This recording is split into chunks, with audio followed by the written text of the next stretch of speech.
new video appears to show a U.S. airstrike on an Iranian military base right next to the elementary school, where Iranian state media says more than 160 girls were killed. CNN's Isabel Young looks at the video and the evidence that suggests the U.S. may be responsible for that strike on the school. This is the moment a missile slammed into an Iranian base in Minab, a city in southern Iran, just over a week ago. In this freeze frame, you can see it clearly. Weapons experts tell CNN the wings and tail are consistent with a Tomahawk missile.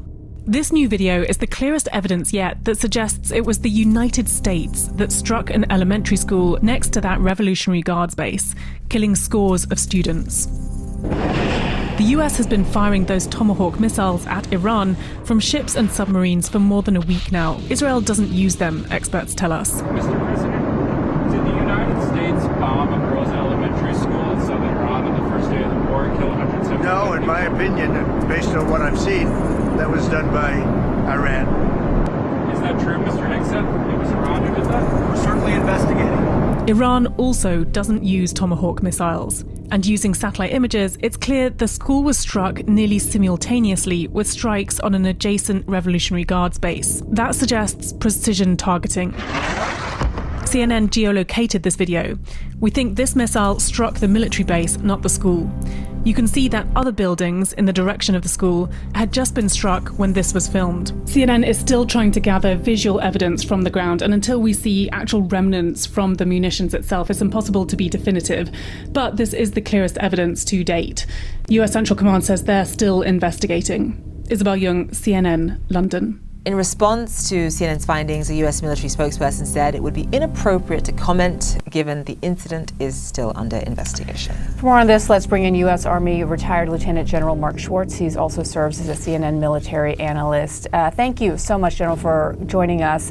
Listen, we know that accidents, tragedies happen in war.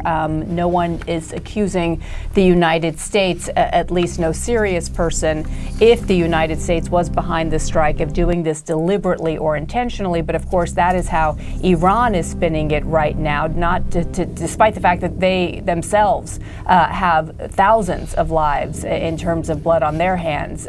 But from what you're seeing from Pete Hegseth and how the United States is responding to this thus far, does that bring you or give you any cause for concern? What should be the appropriate response aside from we're conducting investigation? Well, I think that what is happening now, Central Command is certainly doing an intensive investigation. I've personally been involved with these of potential civilian casualty, occurring or allegations, and gone through that entire investigative process. It does take some time, and as it was reported right before I came on, we don't have the benefit of actually doing on-the-ground battle damage assessment to look at the shrapnel that, and actually assess the type of munition. But, based on what has been put out thus far, and you see the precision fire that came into all those structures around the girls' school, it is consistent with the types of targeting and weaponeering that we do and have done in the past, we being the United States. So I do think it's important, to allow for the investigation process to take place, and as important, the transparency once the investigation is concluded is extremely important. I think the quick response by the president after the dignified transfer ceremony on Air Force One the other day with the secretary in the background, I think the point was being made, hey, we don't deliberately target civilians, and we don't. Certainly it's not part of our rules of engagement in any circumstance.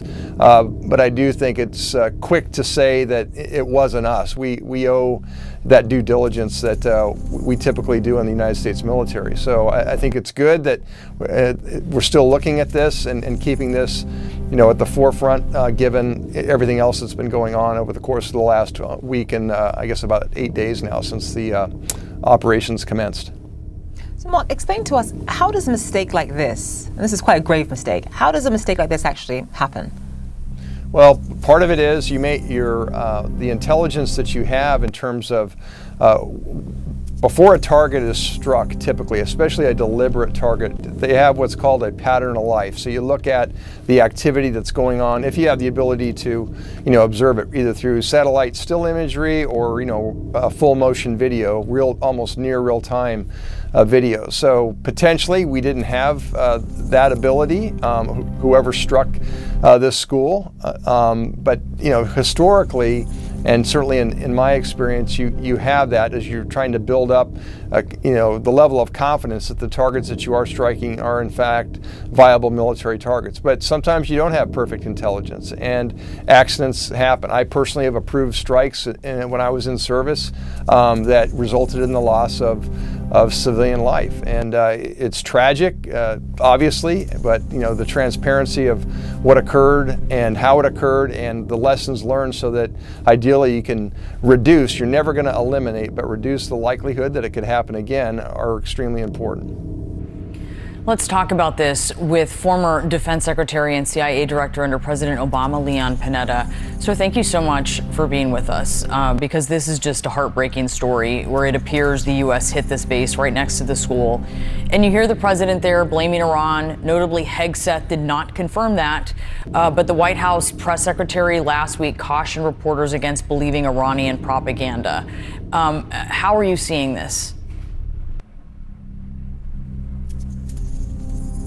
Well, the problem is that when we're engaging and dropping a lot of bombs and air attacks, it's critical that there be accurate and reliable intelligence as to the targets.